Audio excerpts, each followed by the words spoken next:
और आइए सबसे पहले इस वक्त की बड़ी खबर आपको बताते हैं। पिथौरागढ़ से आती बड़ी खबर है, जहां पर CM Pushkar Singh Dhami sports stadium से देवर सिंह मैदान तक रोड शो कर रहे हैं। लाइव तस्वीरें आप देख रहे हैं, एक्सक्लूसिव तस्वीरें स्पोर्ट्स स्टेडियम से देवर सिंह मैदान तक का ये रोड शो, जहां पर आप देखेंगे ना सिर्फ बीजेपी के कार्यकर्ता भारी संख्या में मौजूद हैं, बल्कि आम जन का भी सहयोग पार्टी को मिल रहा है। आम जन भी इस रोड शो में पूरी भागीदारी दिखा रहे हैं। इस रोड शो में लोगों की भारी भीड़ आप देख रहे हैं। रोड शो के बाद देव सिंह मैदान में करोड़ों की कई योजनाओं का लोकार्पण और शिलान्यास करने का है कार्यक्रम। साथ ही आपको बताएं, दीदी बेड़ा नारी शक्ति महोत्सव होना है, जिसमें शामिल होंगे मुख्यमंत्री पुष्कर सिंह धामी। दोपहर 2:55 पर चटकेश्वर मंदिर पहुंचेंगे मुख्यमंत्री। सीएम धामी या मंदिर में पहुंचेंगे। सीएम धामी मंदिर में स्वच्छता कार्यक्रम में भी भाग लेने जा रहे हैं। विजयवर्धन उप्रेती हमारे सहयोगी फोन लाइन पर और जानकारी के साथ मौजूद हैं। विजयवर्धन, रोड शो दिखा रहे हैं अपने दर्शकों को हम, भारी संख्या में इस रोड शो में लोग मौजूद हैं। जी, निश्चित तौर पर पुष्कर सिंह धामी का पिथौरागढ़ पैतृक जिला भी है, उनको लेके लोगों का एक आकर्षण भी है, क्योंकि उनके अपने मुख्यमंत्री हैं वो। इस कारण भी लोग उमड़े हैं। भाजपा कार्यकर्ताओं ने भी व्यापक यहाँ पर तैयारियां की हुई थी रोड शो को सफल बनाने के लिए। स्पोर्ट्स स्टेडियम से देव सिंह मैदान तक रोड शो निकलना है, जो अभी रोडवेज बस अड्डे तक पहुंचा है। तकरीबन 1 घंटे बाद ये स्पोर्ट्स देव सिंह मैदान में पहुंचेगा। देव सिंह मैदान में रोड शो पहुंचने के बाद एडी बेड़ी महिला शक्ति कार्यक्रम का भी वहां पर आयोजन होना है। इसके अलावा करीबन 217 करोड़ की योजनाओं का लोकार्पण और शिलान्यास भी सीएम पुष्कर सिंह धामी करेंगे। और कार्यक्रम के आखिर में चटकेश्वर मंदिर में एक स्वच्छता अभियान वहां पर चलना है, उसमें भी मुख्यमंत्री धामी शिरकत करेंगे। एक तरीके से ये कह सकते हैं कि आज का पूरा दिन का कार्यक्रम सीएम पुष्कर धामी का पिथौरागढ़ में, और बहुत टाइट उनका शेड्यूल है। ठीक है, बहुत सारे आगे कार्यक्रम है जिनमें शिरकत करने वाले हैं मुख्यमंत्री पुष्कर सिंह धामी। एक और आपसे सवाल लेना चाहूंगी मैं, यहाँ पर जो भीड़ देखी जा रही है उसमें कहा जा सकता है कि ना सिर्फ ये बीजेपी के कार्यकर्ता, बल्कि जो आम जन है, जो आसपास के एरिया है, वहां से भी बहुत सारे लोग जो हैं वो इस रोड शो के साथ जुड़ रहे हैं। कितना लंबा रोड शो अभी ये रहने वाला है? देखिए, मैं आपको बताऊं, एक बड़ा रोड शो यहाँ पर पुष्कर धामी मुख्यमंत्री का आयोजित हो रहा है। स्पोर्ट्स स्टेडियम से लेकर टकाना तिराहे तक ये चला है, और जब से ये काफिला चला है वो चलता जा रहा है। काफी भीड़ इसमें है, स्थानीय लोग शामिल है, उनके पैतृक गांव के लोग हैं, उनके नाते रिश्तेदार है, भाजपा के लोग इसमें शामिल हैं, और उनके चाहने वाले दोस्त मित्र, बचपन के सगे संबंधी सभी लोग इस रोड शो में शामिल कर रहे हैं। क्योंकि पुष्कर सिंह धामी का पिथौरागढ़ पैतृक जिला है, इसलिए भी उनका यहाँ के लोगों से खासा लगाव रहा है। तो एक तरीके से कह सकते हैं रोड शो के जरिए वो लोगों से कनेक्ट भी हो रहे हैं, अपने लोगों से, पब्लिक के बीच, जनता के बीच, वो एक तरीके से कनेक्ट होने का ये जरिया है। तकरीबन 1 घंटा और रोड शो यहाँ पर रहेगा। ठीक है, 1 घंटे का भी समय और है जब रोड शो में बने रहेंगे मुख्यमंत्री पुष्कर सिंह धामी। देखिए, इस 2024 के लिए अगर बोले हम विजयवर्धन, तो ये एक बहुत बड़ा संदेश देता हुआ भी रोड शो है।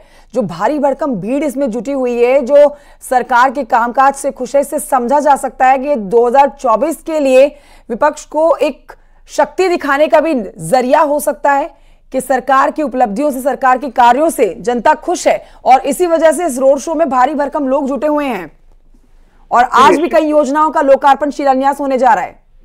निश्चित तौर पर कहीं न कहीं जो अभी पूरे कार्यक्रम हो रहे हैं उनके पीछे 2024 का लोकसभा चुनाव भी है, क्योंकि ये माना जा रहा है तकरीबन 1 महीने के भीतर आचार संहिता लग जाएगी। तो भाजपा संगठन हो या सरकार हो, अपनी तैयारियों को पूरा अंतिम रूप यहाँ पर देने की कोशिश कर रहे हैं। रोड शो के जरिए जहाँ अपनी ताकत को वो एहसास करा रहे हैं, वहीं 217 करोड़ की छोटी बड़ी परियोजनाओं को हरी झंडी दिखाकर, लोकार्पण शिलान्यास करके ये संदेश देने की भी कोशिश सरकार कर रही है कि सरकार लोगों के विकास में किसी भी तरीके से कोई कोताही नहीं बरत रही है। ठीक है विजयवर्धन, शुक्रिया आपका जानकारी के लिए। रोड शो पर अपनी नजर बनाए रखिए।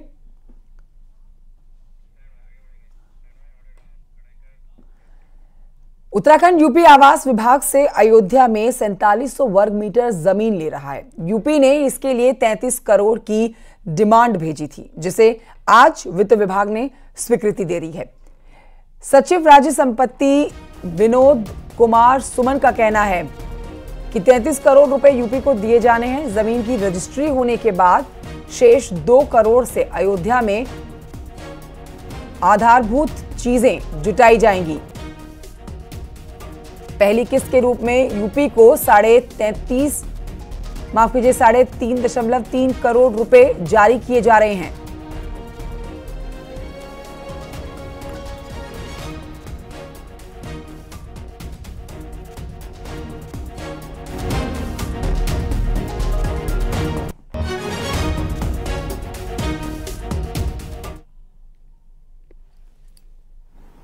भूमि का चयन कर लिया गया है।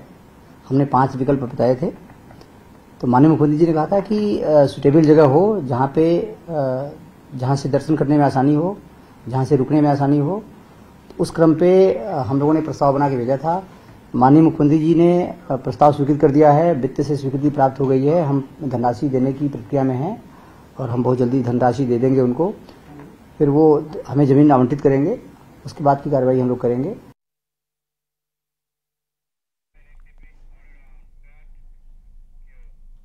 और बढ़ते हैं आगे पौड़ी से खबर, जहां पर सड़क हादसा हुआ है। पौड़ी के गुमुखाल के पास में सड़क हादसा हुआ है। हादसे में कार बेकाबू होकर 200 मीटर गहरी खाई में जा गिरी है।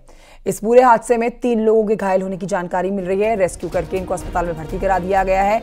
घटना सुबह 8:30 बजे की बताई जा रही है, जब गुमुखाल के गहड़ मोड़ के पास में एक कार हादसा हो जाती है। और कार हादसे का जब शिकार होती है, इस कार में 3 लोग सवार होते हैं, जिसमें तीनों के घायल होने की जानकारी मिल रही है। दिल्ली से एक शादी में शामिल होने के लिए ये लोग गुमुखाल की ओर जा रहे थे कि तभी सड़क हादसा हो गया।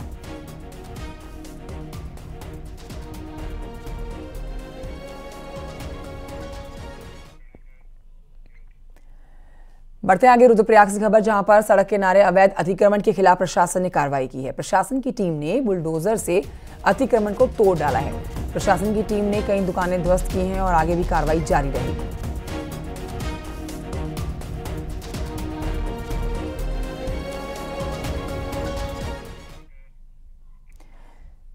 खबर देहरादून से, जहां पर आज भी अतिक्रमण करने वालों पर जबरदस्त एक्शन देखने को मिलता है।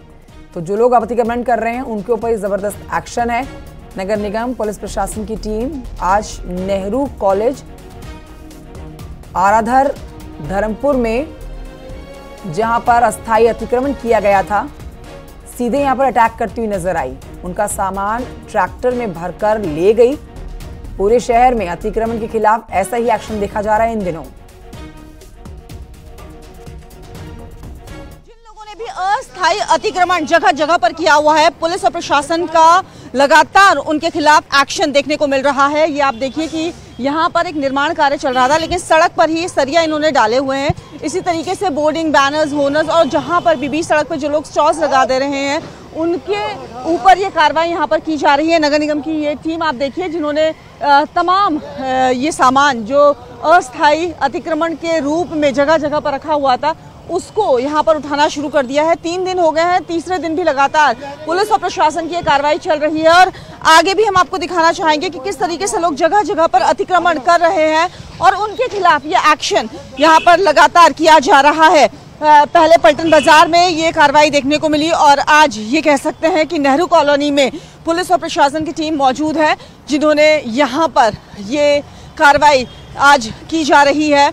पूरे देहरादून शहर में हर जगह पर ये देखने को मिल रहा है कि दुकानदार, रेहड़ी वाले जगह जगह पर अस्थायी अतिक्रमण कर रहे हैं और उनके खिलाफ ये कार्रवाई यहाँ पर की जा रही है।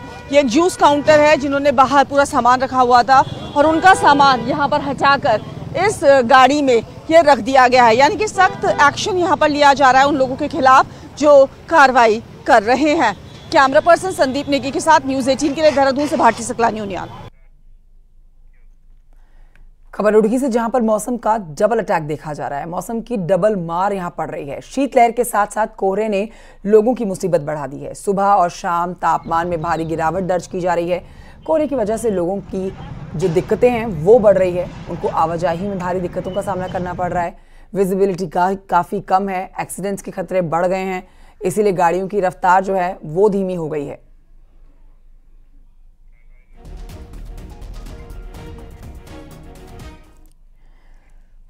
रुड़की की बात, खबर देहरादून से, जहां पर मौसम केंद्र ने उत्तराखंड में कल से मौसम बदलेगा की बात कही है। हल्की सी बारिश हो सकती है, पूर्वानुमान जाहिर किया गया है। मौसम केंद्र ने 3500 मीटर से ऊपर इलाकों में कहीं कहीं पर बर्फबारी की भी संभावना जताई है। तापमान में गिरावट दर्ज की जाएगी, 7 से 5 डिग्री तक गिरावट दर्ज करने के आसार हैं।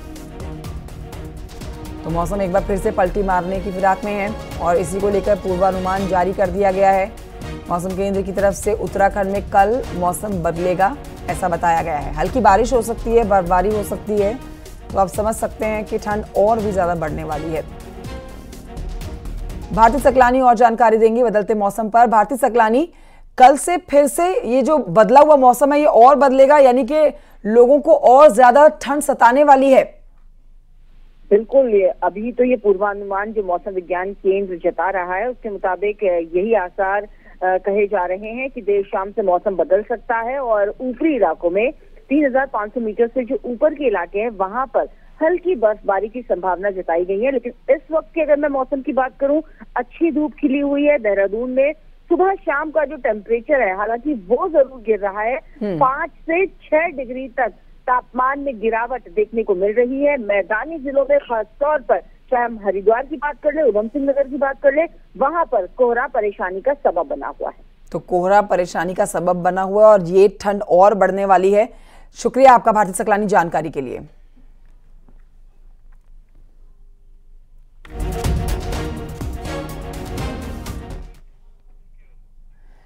रुड़की में सीसीटीवी के आगे बैनर और होर्डिंग लगे हुए हैं, जिससे सीसीटीवी पूरी तरह से बंद है। प्रशासन की टीम ने सीसीटीवी के आगे से बैनर और होर्डिंग हटाए हैं, लेकिन अभी भी कई जगहों पर सीसीटीवी कैमरों के आगे होर्डिंग्स लगे देखे गए हैं। इसके साथ ही प्रशासन की टीम ने अतिक्रमण के खिलाफ कार्रवाई की है।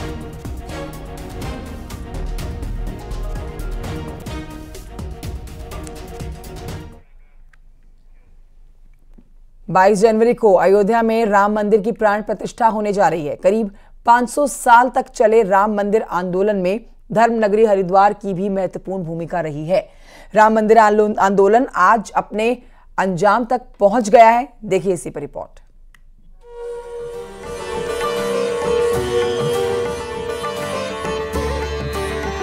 बाईस जनवरी को अयोध्या में होने वाले राम मंदिर प्राण प्रतिष्ठा को लेकर देश भर में उत्साह है। इस विराट समारोह के लिए हरिद्वार से भी करीब 200 साधु संतों को निमंत्रण मिला है, जिसको लेकर संतों में उत्साह है और आंदोलन से प्रत्यक्ष और परोक्ष रूप से धर्मनगरी के कई साधु संत राम मंदिर आंदोलन से प्रमुखता से जुड़े रहे। श्री राम जन्मभूमि तीर्थ क्षेत्र ट्रस्ट के सदस्य 92 साल के स्वामी परमानंद गिरी बताते हैं कि हरिद्वार में उनके आश्रम और दूसरे आश्रमों में अखिल भारतीय संत समिति और विश्व हिंदू परिषद की धर्म सांसद और बैठकों का आयोजन हुआ, जिसमें आंदोलन को धार देने पर रणनीति बनाई जाती थी और आंदोलन के समय कई बार उन्हें जेल भी जाना पड़ा, तो कई बार भेष बदलकर अंडरग्राउंड भी होना पड़ा। भगवान चाहते थे और देश में विश्व हिंदू परिषद संघ लगातार लगा रहा और साधु भी कंधे से कंधा भिड़ाकर उनके साथ रहे।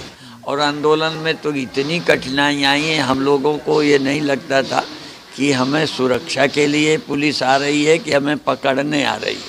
कई जगह सभाओं में हम वाराणसी गए तो अखबारों में वहीं मिल गया कि अभी जा नहीं पाए कि वहाँ सभा नहीं हो सकती, प्रतिबंध है, तो हम कपड़े बदल के गए।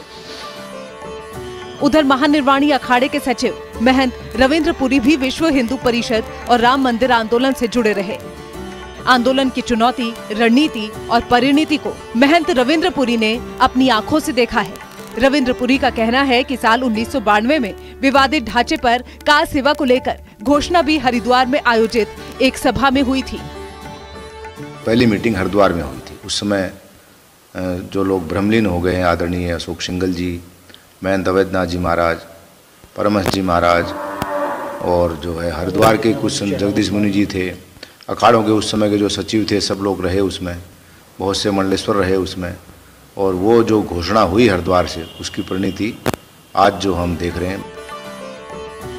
राम मंदिर आंदोलन में कई लोगों ने अपनी जान गंवाई। हालांकि जो लोग अपनी आंखों से राम मंदिर प्राण प्रतिष्ठा को देख पा रहे हैं, वो खुद को भाग्यशाली मान रहे हैं। न्यूज़ 18 के लिए हरिद्वार से पुलकित शुक्ला की रिपोर्ट।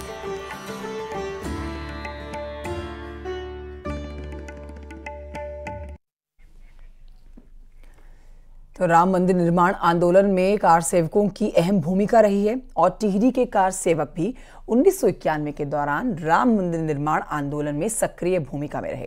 अब राम मंदिर बनकर तैयार है। 22 जनवरी को रामलला अपने मंदिर में विराजमान हो जाएंगे।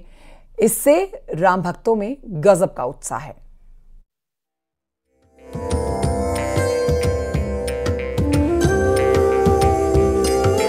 अयोध्या में भगवान राम मंदिर के उद्घाटन की घड़ी जैसे जैसे नजदीक आ रही है, वैसे वैसे राम भक्तों का उत्साह और बढ़ता चला जा रहा है और हर तरफ मंदिरों में पूजा पाठ और भजन कीर्तन का दौर चल रहा है।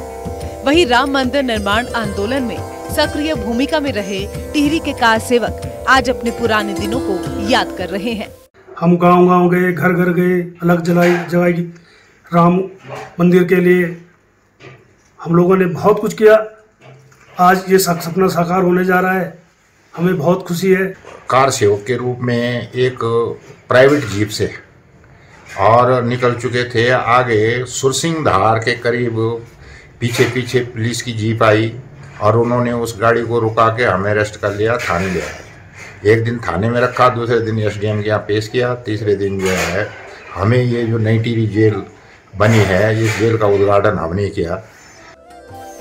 कार सेवकों का कहना है कि राम मंदिर आंदोलन में शामिल होने के लिए टिहरी और आसपास के क्षेत्र से करीब 22 लोगों का जत्था अयोध्या जा रहा था, लेकिन रास्ते में ही उन्हें गिरफ्तार कर मजिस्ट्रेट के सामने पेश किया गया और उसके बाद सभी 25 लोगों को पौड़ी कांसखेत में बनाई गई अस्थायी जेल भेजा गया और 14 दिन बाद उन्हें छोड़ा गया।